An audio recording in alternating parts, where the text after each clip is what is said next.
Basketball dunks, the basics.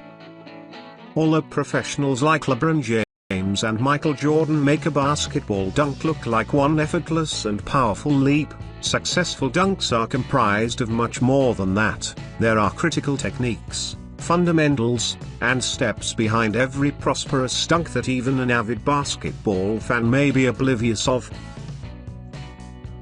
Being familiar with rec is a world away from knowing how the slam works, which is obviously a vital aspect to a dunk's success. However, knowing the small steps taken throughout the process of a dunk opens up a whole world of technique that goes beyond the basics. Nevertheless, this article will show the basic steps involved in some of the most well-known and famous basketball shots. The basics.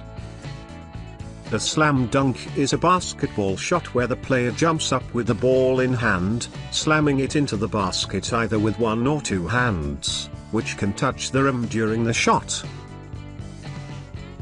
An undeniable crowd pleaser, the slam dunk carries different forms and executions under its title, and is an impressive feat for any basketball player.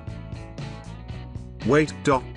There's a name for that. One fundamental form of the iconic slam dunk is the windmill, a type of dunk that anyone can witness LeBron James pulling in the February 2014 game between the Miami Heat and the Phoenix Suns.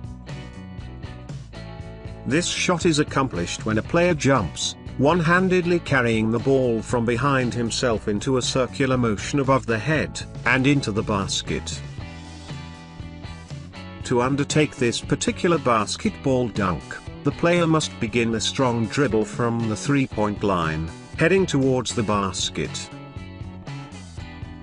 After a few solid steps, a well-balanced jump should be taken while simultaneously extending the arm holding the ball downward. The arm must then speedily move up in a circular path over the head and into the hoop. The powerful tomahawk dunk is executed when a player jumps while holding the ball with one hand above his head, which then bends backwards behind the head, before quickly propelling forward and into the hoop. The start-off begins with a rapid dribble towards the front or side of the rim, but all who attempt it should that the dunk is more difficult to achieve when approaching at an angle, taking steps needed to jump inside the perforated semicircle line. The focus needs to be on making the leap more vertical than horizontal, as height is most critical here.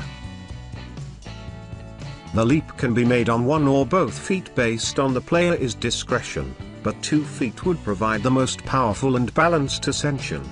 Once in air, the player needs to position the ball with a single hand behind the base of the head, and then drive the ball into the basket during the highest point of the jump. It is immensely important to be high enough in the air, as well as in range of the rim during the peak to maximize the drive of the ball into the basket. A few of the best. The free throw line dunk may possibly be one of the most difficult shots a player can attempt, and Michael Jordan made this iconic dunk in the 1988 Slam Dunk Contest. Requiring speed and altitude, this dunk can be executed by vaulting oneself from the free throw line, a mark standing 15 feet from the rim, to dunk the ball into the basket. To start off with this crazy impressive dunk, a player needs to get a solid running start from the other side of the court, in order to leap off with the most power and momentum with one foot at the free throw line, outstretching the hand palming the ball in midair. Since this shot requires length of jump as well as height, the player must swiftly dunk the ball once in range of the rim before the momentum of the jump carries him or her past the basket. The 360 windmill dunk is what Vince Carter made famous in the 2000 Slam Dunk Contest, and what Paul George proved repeatable in the 6 times that he performed it. This is yet another iconic shot that seems to defy gravity and realistic speed, requiring the player to perform the traditional windmill dunk after having spun 360 degrees in midair before the dunk. Taking the same steps, as one would do for the windmill, the player would have to increase the momentum from the traditional windmill in order to muster the power needed to twist midair in the milliseconds between the jump and the basket. If to be attempted. Landing. A dunk is not considered totally successful if the player does not land on his or her feet. It is also a plus if the player avoids getting injured. The key precautions that can make or break a dunk are: 1. Strengthening your self-strength in the quads, calves, gluteal muscles, and core is absolutely imperative for the balance in the leaps and lands of a jump and dunk. 2. Maintaining agility, flexibility in the hip flexors, arms, shoulders, and aforementioned muscles can prevent tears, sprains, and strained muscles that athletes tend to experience. 3.